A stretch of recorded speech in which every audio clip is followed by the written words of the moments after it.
নাম ঘোষণার পরে জোর কদমে প্রচার কৌস্তব বাগচির। প্রার্থী হওয়ার পর প্রথম দিনই প্রচারে বেরিয়ে বিশিষ্ট নাট্যকার চন্দন সেনের বাড়িতে আশীর্বাদ নিতে পৌঁছে গেলেন ব্যারাকপুরের বিজেপি প্রার্থী কৌস্তব বাগচি।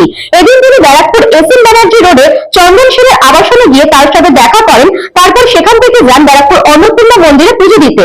পুজো দিয়ে বেরিয়ে সাংবাদিকদের মুখোমুখি হয়ে কৌস্তব বাগচি জানান, বোমগুলি ব্যারাকপুর নয়, ব্যারাকপুরকে মানুষের অন্যভাবে চিনবে।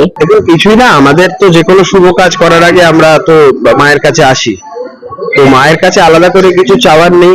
মাকে প্রার্থনা করলাম, মায়ের কাছে প্রার্থনা করলাম ভোট যাতে হিংসা মুক্ত হয়, যেই জিতুক ভোটটা যেন হিংসা মুক্ত হয়। আর কখনো তো মা তো কখনো অপশক্তির সাথে থাকে না, তো সেই কারণে আলাদা করে চাওয়ার কিছু নেই। মানে এটা খুব স্বাভাবিক ব্যাপার যে মা অপশক্তির কোনোদিন সাথ দেয়নি। অপশক্তি যারা অনাচারকারী তাদের সাথে কোনোদিনই ঈশ্বর তাদের সাথে থাকে না। আমি শুধু মায়ের কাছে করজোড়ে প্রার্থনা করে গেলাম ব্যারাকপুরটা যেন ভালো থাকে, ব্যারাকপুরের ভোট তথা সারা বাংলার ভোট যেন হিংসামুক্ত ভোট হয়। এইখানকার মানুষজনদের যে দুঃখ দুর্দশা, বিশেষ করে এই নীল মজদুর যে শ্রমিক, তাদের জন্য যেন আগামী দিন আমি জিতে কিছু করতে পারি। এখানকার বহু জায়গাতে রাস্তাঘাট থেকে শুরু করে বহু মানুষের বহু সমস্যা আছে ব্যারাকপুরের বা এই সমস্ত জায়গায়। এই কলেজ থেকে শুরু করে সুরেন্দ্রনাথ কলেজ থেকে শুরু করে বিএন বোস হাসপাতাল, এগুলো পরিকাঠামোগত মান উন্নয়ন, এই সমস্ত যে আমার দৃষ্টিভঙ্গি যেগুলো আছে, যা যা আছে সেগুলো যেন আমি সঠিকভাবে রূপায়ণ করতে পারি, এবং সর্বোপরি এই গোটা রাজ্য জুড়ে মানুষ যেন খুব শান্তিতে এবং নির্বিঘ্নে ভোট পর্বটা মেটাতে করতে হলে মানে কৌস্তব তো আগেও এসছে, যেমন আমার বাড়িতে রাজ এসছে, যেমন আমার বাড়িতে পার্থভৌমিক এসছে, যেমন আমার বাড়িতে তরিত্তবদার আসেন।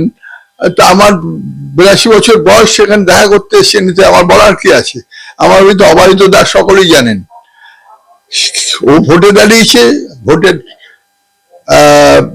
তার নাম অ্যানাউন্স হয়েছে, সে দাঁড়িয়েছে। ব্যারাকপুরের একজন মানুষ দাঁড়িয়েছেন, এটা তো আমার পক্ষে একটা ভালো কথা যে ব্যারাকপুরের একজন মানুষ দাঁড়িয়েছেন। কিন্তু একটা মানুষ ব্যারাকপুর থেকে দাঁড়িয়ে তার ভৌগোলিক সত্তাটাই বড় কথা নয়, সে কি ধরনের কাজ করছে, কি ধরনের সংকল্প করছে, কিভাবে ব্যারাকপুরকে উন্নত করার কথা ভাবছে, এগুলো কি পরিচয় সে দেয়, সেটাই হচ্ছে তার আসল কথা। আশীর্বাদ শব্দটা হচ্ছে খুব ব্যাপক শব্দ, মানে যিনি ভোট দেন না তিনিও আশীর্বাদ করেন, যিনি ভোট দেন তিনিও আশীর্বাদ করেন। আশীর্বাদ শব্দটার খুব অপব্যবহার হয়। আমি আশীর্বাদ করেন না, আমি শুভেচ্ছা জানাই প্রত্যেককে। কৃষ্ণকান্তের report, news Bangla. St. Augustine's Day School, Barakpur. Success for every child.